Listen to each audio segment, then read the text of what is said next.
Hey, I'm Kevin. Welcome to the final recap for the real world explosion. And just like that, another season has left, and I am here to recap the last episode. So, the last episode starts with last week we were about to see Corey punch Brian, but then it was just a wrestle, and of course Corey went on top of Brian, and Brian tried to defend himself. So at the end, producers stepped in, they stopped the car, and they actually separate Corey and Brian, and they take Brian into the other van, and I'm wondering why they did not do this with last season's Portland. Naya, Johnny, and Avery, they did think that it was because it was girls, they were not gonna get that crazy. I mean, I thought that producers in Portland should have stepped in and been like, yo, come on, stop it, like they did here. So you know what? I'm actually glad, but I did not know why they decided to put out Brian and not Corey, because Corey was the one that started everything. But at this point, Corey just needs to calm down. And then they get back to the house, and Jenny, of course, did not go out with them, and she is just wondering what the hell is going on. And actually, Brian, well, she sees that Brian is not there, and the house tells her what happens. And Corey is like, you know what, this will happen and this that, but you know what, I actually like you. That's why well, not like you, but I care for you like a friend, and I don't want nothing to happen to you and this and that. And they start talking. So at this point, there's Corey is just waiting for Brian to come, and because he wants to keep it going, the producers wait until Corey goes to sleep, then make Brian go into the house, and then I'm like, what? I really felt bad for Brian because it looked like they got him out because he was a troublemaker, but really I think he wasn't a troublemaker. But anyways, so Brian comes back, and he is trying to talk to Jenny, and I don't know, some argument starts, and he's just over Jenny at this point, and he says something, and he leaves the room for a second. At this point, Jenny's mad, and he's like, I'm not gonna sleep next to you. So she goes and grabs his water bottle and pours it all over the bed. So he now sees that it's all wet. So he goes to somewhere and sleeps. And he said that he was gonna be strong, and that he was gonna be there until the end, no matter what everybody did. So I seriously like Brian, so go Brian. Anyways, next they have 2 days left, and Brian and Corey talk about what happened, about the punch the next day, I guess it is. And I really like this because Brian was the one that approached him, and you know what, they talked it out and they handshaked it. And at this point, Corey was mad because supposedly Brian kicked him right in the face. I'm like, he kicked you right in the face because you were right about to punch him, and he was just defending himself. So like, don't be pissed off because you were the cause that he did that, because you were basically on top of him trying to punch him. And I thought that was unfair, and he was so pissed off because of that. I like how mature Brian is, and he's just right in the morning, he goes and talks to Corey, and said all the stuff. And at the end, they're like, okay, there's just 2 days left, there's just try to live with each other for these 2 days. And they shake their hands, and I think it's buried. And well, I don't think it's that buried. After all this happened, we have some cute fun scenes from the couples. They're hugging, they're playing around, they're a little bit kissing, and they're just enjoying the last few moments in the real world house. And then we have the originals, the OGs, the original cast, the original seven or six, go out for brunch, and they're just taking in and talking about everything they have been through. and how they did not expect the exes, how kind of the exes ruined the experience, but then again how them bringing the exes was a whole different real world, and they just believe that they are a family now, and it was just nice to see that. So now they're packing up, and Jamie and Thomas are talking about um who is gonna visit who, if they're gonna be still boyfriend and girlfriend after the show. And at this point, Thomas, him being a rookie on relationships, he does not know what to do, and he doesn't know if they are gonna move in together, if he's gonna move in with her, or they're gonna move or she's gonna move in with him. And I think he lives in Houston, and he lives in Dallas, or I don't know, but they live in like 4 hours away. But at this point, Jamie is like, so if you want this, fight for it. And at this point, Thomas just doesn't know what to do. Next, the house goes to this boat, and they go sailing. They go see San Francisco. They see the Golden Bridge. We have some cool scenes where they scream well, under the Golden Bridge, and it actually echoes, and it was just such a cool thing. And Brian, he's being alone trying to talk to Jenny, but it's just not working, and he knows that Jenny hates him. So now everybody feels that they have changed. Throughout the whole episode, we've seen one of the confessionals, the interviews, and I think every single person said that they thought they had changed, they have grown out of the experience, and I think that's what everybody coming out of the real world house says.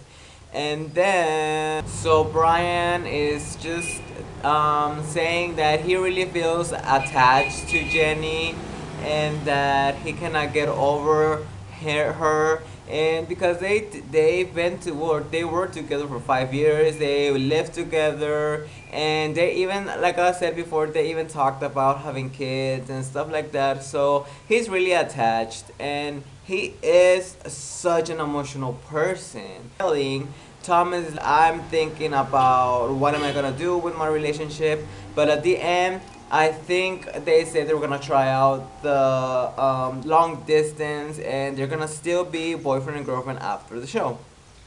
So then it is the last time out, and everybody's getting ready, and Jenny is not there. Why? Because she is already in the place working, dancing her ass off.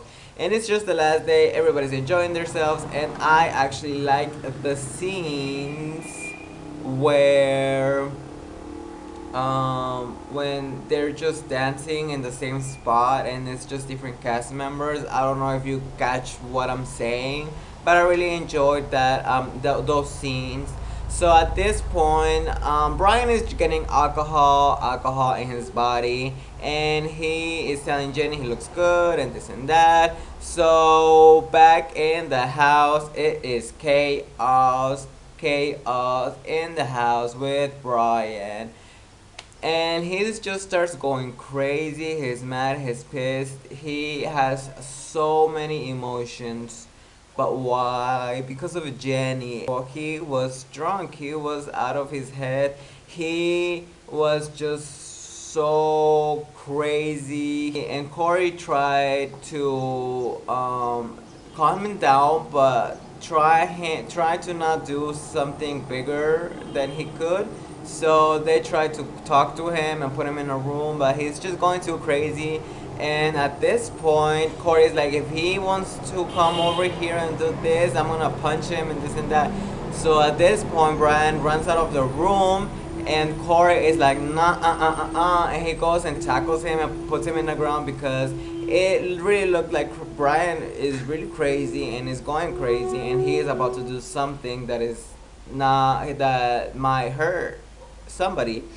So at this point, these two guys are in the ground. So now the real world security comes, and they lock him in the room, and he is fucking going crazy in there. And like Corey says, he is looking like a gorilla in the cage, and 100% agree with that comment. He actually did look like a gorilla. He grabbed the bed, he was doing some gorilla type shit. He was destroying the house. Jenny is over there crying because she says she's never seen him like that ever in her life. And it is just a big chaos. And then Ariel comes and he's like, what the fuck is going on? So Ariel comes and she, being the tough girl she is and the mediator in the house, she goes and talks to the gorilla, to Brian, and she gets him to calm down. And he starts crying because he is telling him that he's just emotional because he invested 5 years in this girl, and this girl doesn't give a fuck, and he is really actually attached and hurt by Jen. But there's this point that he, like, the devil comes in him and he grabs Ariel and kind of tackles her. But Ariel is a strong ass bitch, and she was like, to the security guy, she was like, I got this, I got this. And then I'm like, fuck yeah, Ariel, you go at it. And she handled that just like a tough girl, like she is. And at the end of the day, they send him to a hotel. So now there's a commercial and it's selfie time. So they put all the selfies together throughout the show because this is the first real world season where they're actually allowed to have cell phones, and they show all the selfies that they have taken throughout the whole show. And I think that was so freaking neat. That was so really cool. And it is the last time, and Brian is gone to a hotel, and it is the last time they're gonna go to sleep and they're gonna be with these people. Everybody is nostalgic, everybody's sad, everybody doesn't want to go. For everybody it's a bittersweet moment. And Jamie is about to go to sleep, and she go and hugs Thomas and Jay and Corey, I think it was, and she starts crying, and she actually gives a hug to the sound guy named Jackson, which we saw a lot of in the shit which they should have shown of the real world explosion.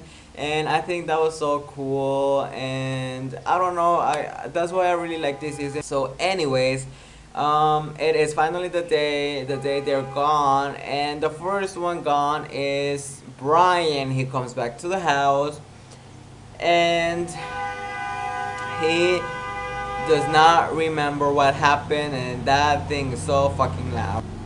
So at this point, he goes straight to Corey and asks him what the hell happened. I don't remember anything. And that was the last we saw from Brian, and he is back home. And then it is the sad part where everybody says bye, the nostalgic part. And even for me, I felt like I was in the house, and it's kind of sad for me to watch them go. So that was the last thing we saw, and I really enjoyed how at the end, how it ended. They put the scenes of all the cast in their cabs or walking, and that's how the show ends. And that was such a great season. I was not expecting to actually like this, but I was worried about the freaking twist, but it all worked. It was all worth it, even though I do really would have liked to see the same intro but different. The story of 7 strangers that get to pick to live in the house, get their lives saved, and to live with their exes or something like that. That would have been so cool. And yeah, so that was such a great season. Now, who would I like to see from the cast in the challenge? First of all, of course, I want to see Brian, I want to see Corey, and I want to see Ariel. Those are my top 3. Next, I would like to see Haley. Thanks for watching, and comment, tell me what you think. Did you like this season? Who was your favorite? My favorite, of course, was Jenny, and I really believe this was such a great cast. That's it for the recaps of the real world explosion. Remember, I'm gonna do the challenge free agents recap, so don't miss that. And see you later. alligators for the last time. Bye bye. And P.S. Thanks to Jamie, yes, from the real world, for favoring my video on Twitter. I was just so exciting, so cool. Thank you, Jamie.